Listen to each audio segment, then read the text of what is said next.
인류의 스승 석가모니 공자 소크라테스 예수 어떻게 살라고 하는가 83번째 시간입니다. 독화살의 비유라는 제목 하에 모두 7개의 질문으로 구성되어 있습니다. 질문을 먼저 읽어보도록 하겠습니다. 1번 석가모니의 유명한 가르침 중 하나가 독화살의 비유입니다. 제자의 3가지 질문에 답하기 위한 것이었는데요. 질문했던 제자는 독화살의 비유를 통해 큰 깨달음을 얻었다고 합니다. 제자의 3가지 질문은 무엇인가요? 2번 독화살에 맞아 죽어가는 사람이 치료를 거부합니다. 그 이유가 무엇인가요? 3번 제자는 치료를 거부하는 그 사람의 태도가 잘못되었다고 이야기합니다. 그 이유가 무엇인가요? 4번 석가모니는 이 세상에 태어나 살아가고 있는 모든 사람은 독화살을 맞은 사람과 같다고 말합니다. 그 이유가 무엇인가요? 5번 석가모니가 제자에게 주고자 하는 교훈은 무엇인가요? 6번 석가모니는 제자의 3가지 질문에 대해서는 하나도 대답하지 않았습니다. 그 이유가 무엇일까요? 7번 그럼에도 불구하고 제자가 만족한 이유는 무엇일까요? 자, 이렇게 해서 모두 7개의 질문입니다. 자, 독화살의 비유. 우리 이제 보살님들께서는 독화살의 비유에 대해서는 상당히 잘 알고 계실 것이고요. 경전을 이제 읽어보지 않으신 그 일반 시청자분들께서는 독화살의 비유 도대체 이게 무엇일까 하는 그런 이제 그 의문이 있으실 텐데요. 자, 이 독화살의 비유는 굉장히 유명한 그 비유입니다. 우리 스승들께서는 어떤 가르침을 이제 베푸실 때 비유로 많이 그 말씀을 하셨습니다. 특히 석가모니 부처님도 그러시고 예수님도 비유로 많이 말씀을 하셨는데요. 자, 석가모니 부처님의 그 가르침의 비유 중에 하나가 독화살의 비유다. 자, 질문에 대한 답을 찾아가면서 어떤 것인지 우리가 함께 알아가 보도록 하겠습니다. 1번 석가모니의 유명한 가르침 중 하나가 독화살의 비유입니다. 제자의 3가지 질문에 답하기 위한 것이었는데요.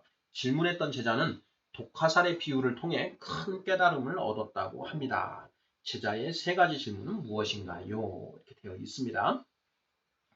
자, 이 독화살의 비유는 중아함경, 전유경에 이제 그 기록되어 있는 그런 석가모니 부처님의 그 비유의 가르침이신데요. 자, 한 제자가 부처님에게 질문을 합니다. 정말 그 궁금했던 것이지요. 그 3가지 질문을 했는데 무엇인가? 자, 첫째는 이 세상은 도대체 누가 만들었습니까? 하는 질문입니다. 이 세상은 누가 만든 것입니까? 하는 질문. 2번째, 영혼과 육체는 하나인가요? 아니면 따로 존재하는 것입니까? 하는 질문입니다. 자, 영혼과 육체가 하나인가 아니면 별개인가 하는 그런 질문 2번째 한 것이고요. 자, 3번째, 자, 내생이 있는가? 내생이 정말 있습니까? 하는 그런 질문, 이렇게 3가지 질문을 했습니다. 자, 2번 문제입니다. 자, 독화살에 맞아 죽어가는 사람이 치료를 거부합니다. 그 이유가 무엇인가요? 자, 제자의 이 3가지 질문에 부처님이 자, 하나하나 답변을 해주시면 좋은데 그렇게 답변을 하지 않으시고 자, 비유를 이제 독화살의 비유를 하시는 것이죠. 자, 어느 한 사냥꾼이 있었다. 그런데 그 사냥꾼이 하루는 사냥을 나갔다가 누군가가 쏜 그 독화살에 맞았다. 그 독화살의 독이 온몸으로 퍼져서 이 그 독화살 맞은 사냥꾼이 지금 숨을 헐떡이면서 헐떡이고 있는 그런 상황이다. 다른 사람들이 몰려들어서 그 화살을 뽑고 치료를 하려고 하는데 그 사냥꾼이 이런 말을 하는 것이다. 화살을 뽑지 말라고 하면서 이런 말을 한다. 어떤 말이냐? 이 화살은 대체 누가 쏜 것인지, 그리고 그 사람이 왜 나에게 독화살을 쏜 것인지, 또 이 화살을 만든 나무의 재질은 무엇이고 이 화살촉에 묻은 독의 성분이 무엇인지 나는 그 답을 알기 전에는 독화살을 뽑지 않겠다 라면서 고집을 부리고 있다. 이런 얘기죠. 예. 자, 독화살에 맞아 죽어가는 사람이 치료를 거부합니다. 그 이유가 무엇인가요? 예. 그 독화살을 누가 왜 쏘았는지, 그 독화살의 나무의 성분은 무엇인지, 그 독의 성분은 무엇인지 알기 전에는 내가 이 독화살을 뽑고 치료를 하지 않겠다라고 버티고 있다라는 것이죠. 3번. 자, 제자는 치료를 거부하는 그 사람의 태도가 잘못되었다고 이야기합니다. 그 이유가 무엇인가요? 부처님이 자, 이 사냥꾼이 독화살을 맞은 사냥꾼이 이런 이유를 들어서 그 치료를 거부하고 있는데 자, 이 사냥꾼의 이러한 태도가 옳으냐 그르냐 하고 제자에게 반문을 합니다. 그러자 제자가 뭐라고 하겠습니까? 예. 아, 그건 잘못된 것이지요. 이렇게 이야기를 합니다. 그 당장 독화살에 맞아서 독이 퍼져가고 있으니 이 화살을 뽑아서 치료를 먼저 하고 목숨을 구한 다음에 그 다음에 누가 왜 이 독화살을 쏘았는지 그리고 이 독화살의 나무의 재질은 무엇이고 독은 무엇인지 이것을 그 다음에 생각해야 옳지 않겠습니까? 예, 그게 맞는 것이지요 하고 대답을 한다라는 것이죠. 제자는 치료를 거부하는 그 사람의 태도가 잘못되었다고 이야기합니다. 그 이유가 무엇인가요? 당장 치료를 받지 않으면 죽을 것이고 죽으면 그 답조차 알 수 없으니 이렇게 제자가 그 사람의 태도가 잘못되었다고 이야기한 것이다. 이렇게 답을 하시면 틀림없겠습니다. 다음 4번 질문입니다. 석가모니는 이 세상에 태어나 살아가고 있는 모든 사람은 독화살을 맞은 사람과 같다고 말합니다. 그 이유가 무엇인가요? 자, 제자가 아이고 그러면 안 되지요. 당연 우선 치료부터 받아야 되지 않겠습니까? 목숨을 살린 다음에 그 다음에 그것은 탐구해도 그 다음에 조사해도 되는 일이잖아요. 자, 이렇게 제자가 이야기를 하자 부처님이 바로 그거다. 바로 자, 이 세상에 살고 있는 우리가 이 사냥꾼하고 같은 상황이다. 네가 질문한 이 세상은 누가 만들었는가? 영혼과 육체는 하나인가 별개인가? 내생이 있는가? 하는 이런 문제들보다 더 시급한 문제는 지금 우리가 맞은 그 독화살을 뽑고 독을 치료하는 것이 우선되어야 하는 일이다. 자, 이 세상에 태어난 사람들은 모두 다 늙지 않을 수 없고 병들지 않을 수 없으며 죽지 않을 수 없다. 이것이 바로 독화살을 맞은 것과 같은 것이다. 이렇게 이제 부처님이 말씀을 하신다라는 것이죠. 그래서 이 세상 모든 사람은 독화살을 맞은 그 사냥꾼과 같은 처지이다. 생로병사 이 사고로부터 누구도 벗어날 수 없다. 그런데 일단은 그 문제부터 해결을 하고 다른 문제를 풀어야 되지 않겠느냐. 이렇게 말씀하시는 것이다 라는 것이죠. 자, 5번 질문입니다. 석가모니가 제자에게 주고자 하는 교훈은 무엇인가요? 교훈. 독화살을 맞은 우리는 먼저 그 독화살을 뽑아야 한다. 자, 독화살을 뽑아서 고통에서 벗어나고 죽음에서 벗어날 수 있는 방도가 자, 고통에서 먼저 벗어나고 난 뒤에 죽음에서 벗어날 수 있는 방도가 있는 것이다. 자, 내가 말하고자 하는 것은 독화살에 맞은 사람은 먼저 그 화살을 뽑아야 한다는 것이다. 이 가르침을 주셨다라는 것이죠. 자, 이게 도대체 무슨 뜻인가? 이것이 사실은 포인트가 되겠습니다. 자, 우리가 석가모니 부처님의 가르침에 대해서 지금까지 쭉 살펴봤는데요. 핵심 요지는 그거였습니다. 자, 이 세상에 살고 있는 모든 사람들은 108번뇌 속에서 허덕허덕거리며 살고 있다. 라는 것이죠. 그래서 이 번뇌로부터 일단 벗어나는 게 중요하다라는 것이죠. 그 번뇌로부터 벗어나는 방법은 번뇌의 원인을 찾아 들어가는 것인데 그 번뇌의 원인은 탐진치, 삼독이다. 탐, 욕심, 진, 분노, 치, 무지.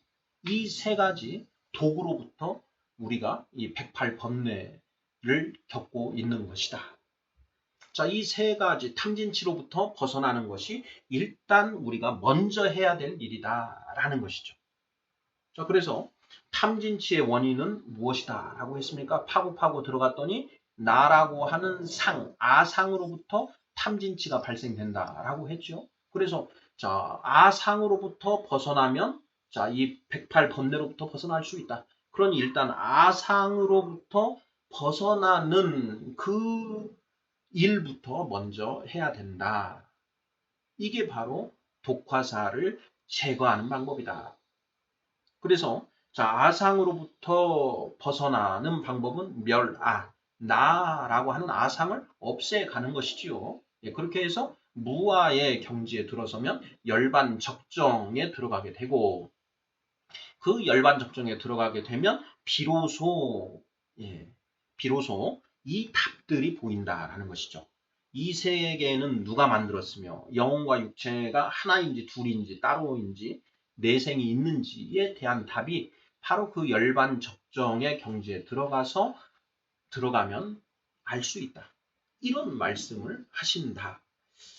이렇게 이해를 하면 맞지 않을까 이런 생각이 듭니다. 자, 6번. 석가모니는 제자의 세 가지 질문에 대해서는 하나도 대답하지 않았습니다. 그 이유가 무엇일까요? 우리가 두 가지로 생각해 볼 수 있는 것 같습니다. 첫째는 그 아상으로부터 벗어나기 전에는 그것을 설명해 줘도 이해하지 못하기 때문에 설명을 안 해주신 것이다. 뭐 이렇게 생각해 볼 수도 있고요. 자, 두 번째는 석가모니 부처님도 이 질문에 대한 답은 모르시는 것 아닌가 하는 그런 답도 한번 생각해 볼 수가 있습니다. 자, 우리가 지금까지 살펴본 내용 중에 석가모니, 공자, 소크라테스 이분들은 우리가 가지고 있는 인간이 가지고 있는 이성과 양심에 근거하여 진리를 찾아가는 그런 작업을 했다라는 것입니다. 그래서 불교, 유교 그리고 서양 철학 이런 철학들은 고등 종교에 해당된다. 이런 이야기를 우리가 했지 않습니까? 고등 종교는 인간의 이성의 기초에서 체계화되고 체계화된 그 근본 가르침이라고 우리가 이제 정의를 내렸지 않습니까? 그 고등 종교 전에 있는 원시 종교는 인간의 상상력의 기초에서 만들어진 그런 종교다. 뭐 샤머니즘, 토테미즘, 그리고 그리스, 로마 신화 이러한 것들이 인간의 상상력의 기초에서 만들어진 것이다. 자, 반면에 우리 스승들, 인류의 성인이라고 불리는 스승들 중에 석가모니, 공자, 소크라테스는 고등종교, 인간의 이성과 양심에 기초하여 체계화된 그런 가르침이다. 이렇게 우리가 받지 않습니까? 반면에 예수님은 그 계시 종교, 하나님의 그 계시를 통해서 받은 그 가르침들을 체계화하셨다. 이걸 우리에게 가르쳐 주신다라는 것이죠. 요한복음에 보면 예수님이 육신으로 오신 예수님이 그 제자들에게 내가 너희에게 이르는 것은 내 것이 아니요 아버지 하나님께서 나에게 가르쳐 주시고 너희에게 가르치라고 전하라고 명하신 것들을 내가 너희에게 이야기하는 것이다. 그것은 내 것이 아니고 아버지가 나에게 주신 것들이다. 이런 이야기를 분명하게 하시거든요. 바로 그것이 계시입니다. 계시 받은 것을 그대로 전하는 것이다. 이런 의미인 것이지요. 자, 여기에서 저는 이제 이런 생각을 해봤습니다. 크리스찬들은 이렇게 이야기를 하는 것이죠. 창조주가 가르쳐 주지 않으면 알 수 없는 것들을 피조물은 알 수 없다. 이런 말을 하는 것이죠. 자, 창조주 하나님이 가르쳐 주지 않으면 알 수 없는 것들을 피조물은 스스로 알 수 없다. 이런 명제를 말합니다. 그 자체로는 맞는 말입니다. 왜냐하면 전제적으로 창조주 하나님이 가르쳐 주지 않으면 알 수 없는 것들을 피조물은 피조물 스스로는 도저히 알 수 없다. 이런 것이죠. 그래서 하나님이 계시해 주지 않으시면 그 내용을 도저히 알 수 없다. 이런 것이죠. 우리가 그런 내용을 한번 살펴본 적이 있습니다. 그 고린도전서 신약 성경 중에 고린도전서 2장에 이제 이런 표현이 있는 것이죠. 하늘의 하나님의 지혜라는 그런 표현이 나왔습니다. 그러면서 이 하나님의 지혜는 이렇게 되어 있습니다. 고린도전서 2장 8절, 7절인데요. 자, 그러나 우리가 온전한 자들 중에서는 지혜를 말하노니 이는 이 세상의 지혜가 아니요 또 이 세상에서 없어질 통치자들의 지혜도 아니요 오직 은밀한 가운데 있는 하나님의 지혜를 말하는 것으로서 곧 감추어졌던 것인데 하나님이 우리의 영광을 위하여 만세 전에 미리 정하신 것이라. 이 지혜는 이 세대의 통치자들이 한 사람도 알지 못하였다. 이렇게 이제 쓰고 있다라는 것이죠. 바로 이 부분, 창조주 하나님이 가르쳐 주지 않으면 피조물들은 절대 알 수 없는 내용이 있다. 자, 그러한 것들을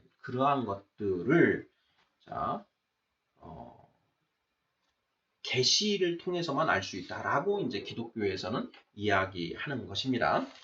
네, 구약 성경 시편 147편에도 그런 맥락의 말씀이 있는데요. 한번 보겠습니다. 147편. 자, 19절, 20절입니다. 그가 그의 말씀을 하나님의 말씀을 야곱에게 보이시며 그의 율례와 규례를 이스라엘에게 보이시는도다. 자, 그는 어느 민족에게도 이와 같이 행하지 아니하셨나니 그들은 그의 법도를 알지 못하였도다. 이렇게 되어 있습니다. 자, 하나님의 그 율례와 규례를 이스라엘에게만 보여주셨다. 그리고 다른 민족에게는 그렇게 하지 아니하셨기 때문에 다른 민족은 하나님의 법도를 알지 못하였다. 이렇게 이제 성경은 기록하고 있습니다. 자, 6번 질문입니다. 석가모니는 제자의 세 가지 질문에 대해서는 하나도 대답하지 않았습니다. 그 이유가 무엇일까요? 자, 가능한 답은 두 가지입니다. 1번. 아직 그 탐진치, 삼독, 그리고 아상에 사로잡혀 있는 그 제자에게 그 이유를 이야기해줘도 깨닫지 못할 것이기 때문에 말씀해 주지 않으셨다라는 것이 첫 번째 답이 될 수 있을 것 같고요. 자, 두 번째는 석가모니 부처님도 그 내용, 즉 이 세계는 누가 만들었는가? 영혼과 육체는 하나인가 별개인가?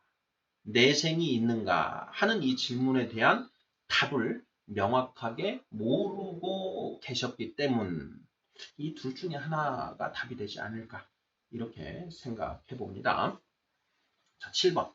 자, 그럼에도 불구하고 제자가 만족한 이유는 무엇일까요? 하는 질문입니다.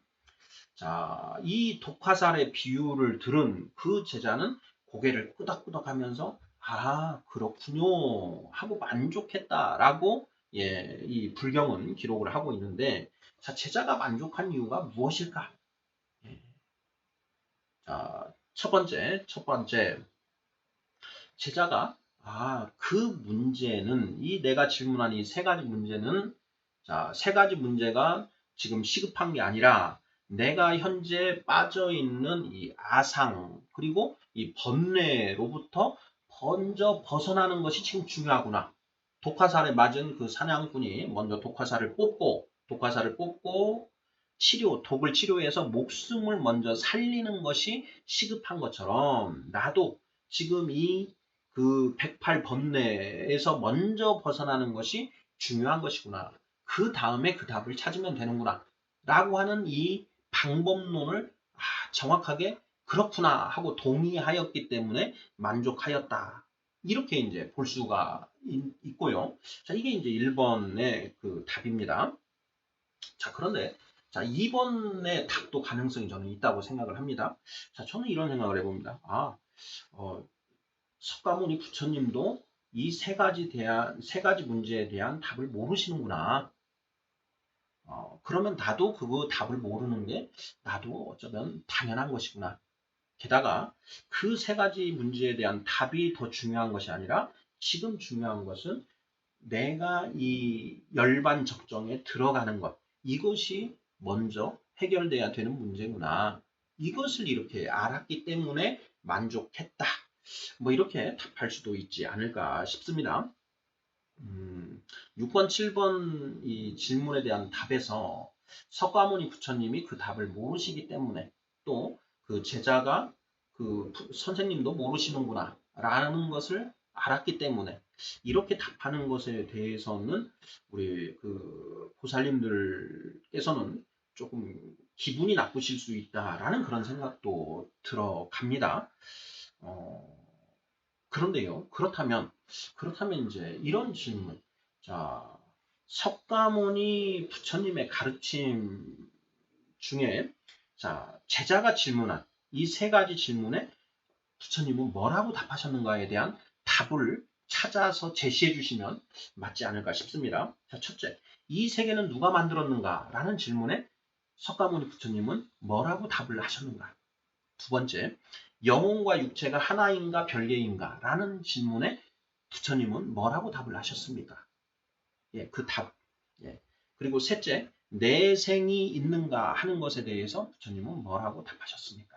하는 그 답을, 예, 우리가 부처님의 가르침에서, 석가모니의 가르침에서 찾아서, 예, 그걸 명확하게 이렇게 제시를 할 수 있다라고 한다면, 예, 석가모니 부처님은 그 답을 알고 계셨다라는 것으로 볼 수가 있겠는데요. 제가 이제 불경을 연구한 것에 의하면, 석가모니 부처님은 이 질문에 대해서 답을 제시하고 있지는 않는 것 같습니다. 저는 이제 그 답을 제가 공부가 짧아서 그런지 아직 찾지는 못했습니다. 우리 보살님들 중에서 이 문제에 대해서 석가모니 부처님께서 어떻게 답하셨는지, 그 내용을 명확하게 근거를 좀 제시해 주시면 저도 더 공부를 해보도록 하겠습니다. 자, 인류의 스승 83번째 시간, 독화살의 비유에 대해서 살펴보았습니다. 굉장히 유명한 비유이고요. 우리에게 시사하는 바가 굉장히 큰 그런 가르침인데요. 부처님은 우리 이 세상에 살아가는 모든 중생들이 그 독화살에 맞아 있는 상태다. 그 독화살을 누가 왜 쏘았는지는 모른다. 하지만 지금 우리에게 중요한 것은 그 독화살을 뽑고 독을 치료하는 것이다. 삼독이죠. 그 독화살에 삼독이 묻어 있다라는 것입니다. 탐진치. 그 독을 치료하는 것이 먼저 선행되어야 된다. 그것이 사실 중요한 것이다. 그것을 치료하면 열반적정에서 번뇌로부터 해탈할 수 있게 된다라는 그런 가르침을 설하셨다라는 것입니다. 네, 감사합니다.